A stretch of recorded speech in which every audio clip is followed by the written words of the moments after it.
Hey guys, and welcome back to That LP Show. The name of the game is Metroid Prime 2 Echoes for the Wii. So we're here in a space pirate facility that they set up here on planet Aether, and we seem to have an evil doppelganger running around giving us a bad reputation with the space pirates. So we didn't have one already, so we need to hunt her down, stop whatever she's doing, and clear our name as if we actually want the pirates to like us. Oh, and speak of the devil, there she is right there, sucking up what appears to be more Phazon. Why is she doing that? It's interrogation time.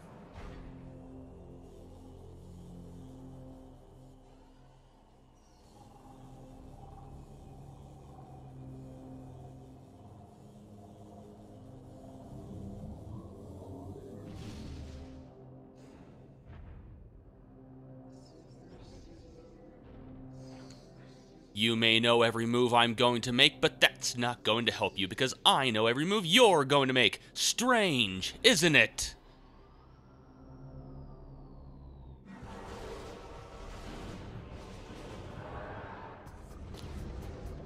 Kaioken! Okay, it's on, but let's scan her first. This is Dark Samus, Phazon-powered entity. Powerful distant attacks. The Phazon energy shield repels all weapons. Wait until she is down to attack. Avoid close contact with target.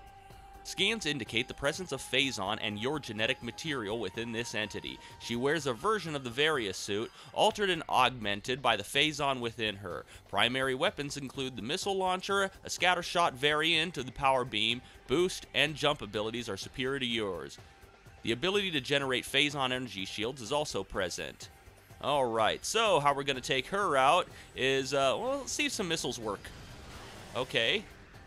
Missiles seem to work for right now, but she eventually gets wise to it and starts putting up a shield whenever she sees them coming, so we're going to have to stick with just regular power beam shots since it's all we really have.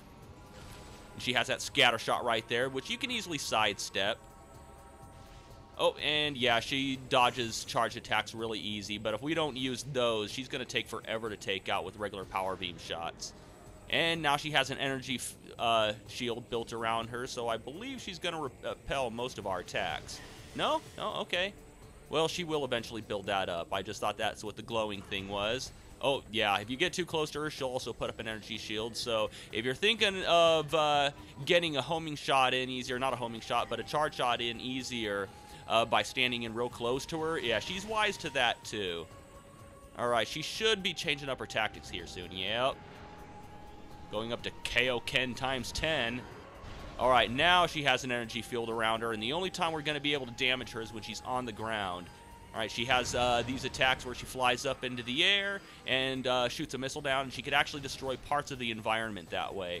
And if you haven't noticed, I'm having an awful lot of difficulty actually staying locked onto her. She can break your targeting pretty easily just by jumping around. Alright, not going to be able to attack her there. Let's hide behind this thing, and now it's not there anymore. Where'd you go? Come on. There we go. Oh, crap. I think I got that shot in. Whoa, she has another attack that she might be doing here pretty soon. Where is it? Nope, that's not it. Yeah, as you see, she's up in the air like that. We can't hurt her. She just repels all of our attacks. There we go. So we can only damage her when she's on the ground and not covered in a shield. Oh, crap. Okay, I shot her just as she jumped up, so that shot didn't count. Ow. Okay, I think we almost got her on the ropes. She has one more move that I'm so surprised she hasn't done yet. And she didn't do it. Well, she has this other move where she kind of charges up in the air and then quickly like charges at you, and she causes a bit of a shockwave when she lands, and then she takes a little time to recover with her with a barrier around her, and you can get up real close to her in order to get a quick shot in on her. I actually had a much easier time during this fight than I usually do, and I made it look way easier than it actually is. That's not my skill at this point. I simply lucked out. So, Phazon powered with our DNA. Well, if you haven't figured it out already, Dark Samus is actually the reincarnation of Metroid Prime. If you saw during that little cutscene that we had at the end of Metroid Prime 1, it quickly grabbed our Phazon suit and ripped it off of us, thus taking some of our DNA, obviously some of our abilities, and the fact that it's Phazon powered is a dead giveaway. Anyway, we scan this stuff right here. We see that it's Phazon, volatile ore with biomutagenic properties. Origin point of Phazon unknown. First detection of element on planet Talon 4, used by space pirates to produce vast levels of energy. Origin point of Phazon unknown. First, okay, blah, blah, blah. Levels of energy, got it. Bioforms exposed to Phazon without proper shielding will eventually undergo radical mutation, as we saw that with several different creatures in Metroid Prime 1.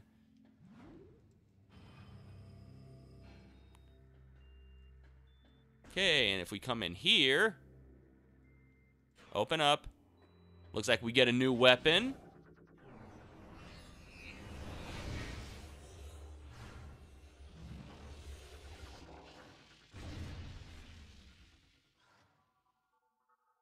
And this is the Dark Beam. I guess this is what the space pirates are talking about in that log. It's odd that they'd actually create technology that can be bonded to Samus's armor. You'd think they wouldn't do that in case she'd be able to grab it.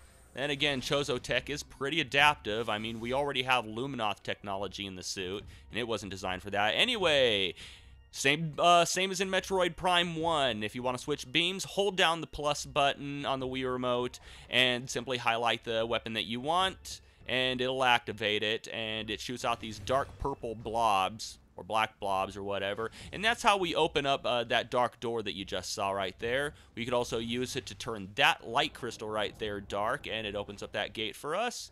And like the Space Pirate log said, the Dark Beam also has like a cold element to it, so we'll be using it to freeze some enemies. You could probably guess which enemy we'll be freezing a lot of later on in the game. Anyway, here we got some more Space Pirate logs.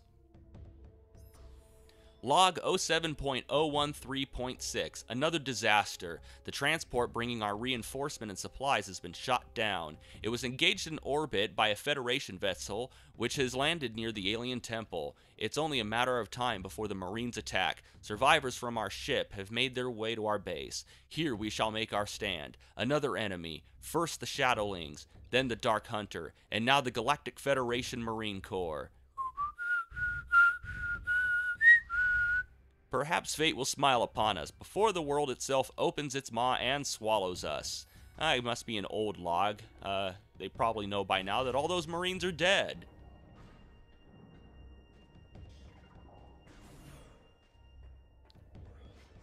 Okay, and in here, we encounter a new enemy. New enemy spawns in this area. Oh, watch out. This is the Pirate Grenadier. Space pirate specializing in grenade combat. Powerful grenade launcher makes this enemy dangerous at range. Minimal close combat ability. The space pirates have begun to use an experimental energy grenade launcher in the field. The weapon is viewed as a mixed blessing to the grenadier units. While the grenade launchers are powerful weapons, grenadiers must leave their rifles behind to carry them. Fast-moving targets can close range on grenadiers, rendering their main weapon somewhat ineffective. Yeah, because they don't want to blow themselves up. From here, I don't think it's got enough range to actually reach us, so we're gonna... Yeah, it just dropped down into the lower deck right there. So we're gonna ignore them. And we got one more guy right over here, and we're gonna get him real close because he's not gonna want to blow himself up. There we go. And that's how you deal with those guys. Anyway, now that we got this Dark Beam, we can actually activate these portals at will. And before going through, let's scan it.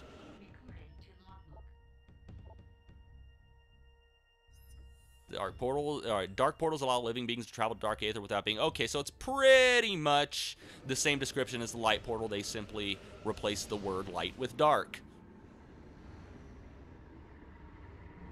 Oh, yeah, I'm getting used to it now. Who wouldn't get used to being torn apart into millions and millions of pieces? Alright, new area right here. Let's quickly run across here, take care of that barrier. As you can see right there, there's some dark fog over that crystal right there. Can I scan this? Can I scan this? Yeah, nullified crystal. Nullified crystal protective field of light energy deactivated. Light crystals, when covered with a dark energy, cease to function for a brief time. Light energy can clear the crystal of the dark energy. Light crystals, when some dark creatures will fire dark energy at light crystals to hinder or damage their opponent. So be careful about that. Some of them can do that, but we simply shoot it a couple times to get all the dark energy off. And this thing's cracked right here. If we shoot it with a missile, we reveal a light lift crystal energized by dark-based weapons. Luminoth lift platform will lower when crystal is energized by dark weaponry. Luminoth lift platform will lower when, used by Luminoth forces during their war. Most still functional despite periodic abuse from the Ing. Okay, and in order to activate it, you can just simply shoot it with one shot of the dark beam, and it lowers this platform down. Alright, and we have a new enemy floating around in here. This is the Dark Preed, Darkling-possessed gas-filled cyborg. Darkling-enhanced target's durability, destruction of outer body will release a highly toxic cloud. The aggressive Preeds are often possessed by Darklings for aerial hunting missions. The presence of the dark creature makes the small cyborg more durable. The toxic gas carried by a Preed is enhanced by exposure to dark energy, making it considerably more dangerous, and if we shoot them, they go pop. And they're a lot like the puffers from Metroid Prime 1. Okay, let's jump across here. Don't mention anything. I saw it. We'll go for it in a little bit. Well, maybe the next episode.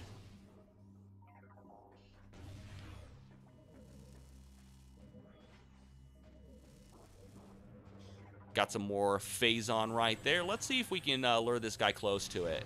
No? Okay, well, it didn't pop enough. Alright, yeah, I really don't want to deal with you right now, guys, so I'm gonna just pop you with some missiles, and we'll call it a day. Hey, get back here. Don't go in your goo form. You dead? Okay, let's suck up some of that energy. I can use that. Stay away from the Phazon. Go, go, go. And we got a door over there that we can't quite open right now. You know what? Go away. Go away. I love how you guys go pop when I shoot you, so I'm just going to stick around for a little bit. It's going to be a short episode anyway, so I'm not really going to worry about running past you guys post-haste. And yeah, we need to go through here now. Alright, go around here. You guys got any health for me? Any health? Any health? Good, good, good, good. Alright. That's already light. Okay, let's shoot it. Lower it down. And scan this one. We couldn't scan this before because it went into the ground and we couldn't reach it anymore. And it's a dark lift crystal, and it's pretty much the same thing as the light lift crystal, so I'm not going to bother wasting time reading the same description that only swaps out a few words. So anyway, we sure do have a lot to deal with on our plate right now. We have Dark Samus, we have the Space Pirates, we have the Ing, which reminds me of our even more important mission to help the Luminoth by restoring the Light of Aether. So we need to access that energy controller. As long as we're back here on Dark Aether, we might as well look for those 3 temple keys, but that's going to have to wait until next time. And until next time, thank you for watching That LP Show, and have a one that is good.